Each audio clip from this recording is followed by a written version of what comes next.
اب مدنی خبروں کی تفصیل۔ مدنی چینل کے ناظرین، مدنی خبروں کی تفصیل انشاءاللہ ابھی کچھ ہی دیر میں ہم بیان کریں گے اور خبریں بھی انشاءاللہ ہوں گی۔ سب سے پہلے ہم تمام اسلامی بھائیوں سے، مدنی چینل کے ناظرین سے، اراکین شورا سے، تمام مبلغین سے، بالخصوص مبلغ دعوت اسلامی نگران اتاری کابینات رکن شورا حاجی محمد امین اتاری مدد ذلہ العالی سے ہاتھ جوڑ کر ادب کے ساتھ، بالکل دل کی اتھا گہرائیوں کے ساتھ ہم معذرت خواہ ہیں کہ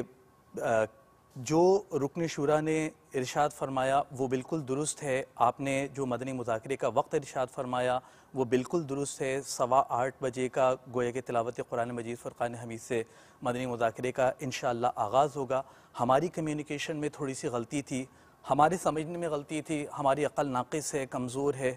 اور یہ کہ ہم نے اس کو 9 بجے پر محمول کرتے ہوئے 9 بجے کا اعلان کر دیا، تو معذرت خواہ ہیں، بہت معذرت خواہ ہیں آپ سے یہی مدنی التجا ہے کہ معذرت قبول فرما لیں، اور مطلب اس میں بھی زور زبردستی نہیں ہے، اور ہو سکے تو معاف فرما دیں، معافی سے نواز دیں، اور انشاءاللہ عز و جل اس کی برکتیں ہم سب کو حاصل ہوں گی۔ ہم ایک بار پھر مدنی چینل کے تمام ناظرین سے، تمام اسلامی بھائیوں سے، اراکین شورا سے معذرت خواہ ہیں، حاجی امین سے معذرت خواہ ہیں کہ جو غلط فہمی ہوئی تھی، بالخصوص کل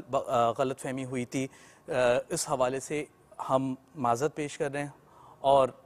کسی کا بھی دل دکھاؤ، بالخصوص اگر میرے شیخ طریقت امیر اہل سنت دامت برکاتہم عالیہ کا دل دکھا ہو تو بھی بہت زیادہ معذرت، کہ اگر ان کا دل دکھا دیا تو پھر رہے گا کیا؟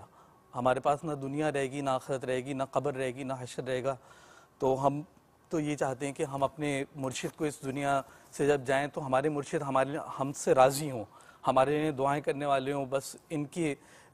پیغام پر، ان کے راستے پر، ان کے مدنی ماحول، ان کی بنائی ہوئی دعوت اسلامی کے ساتھ ہی ہمارا اختتام بالخیر عافیت کے ساتھ ایمان پر ہو۔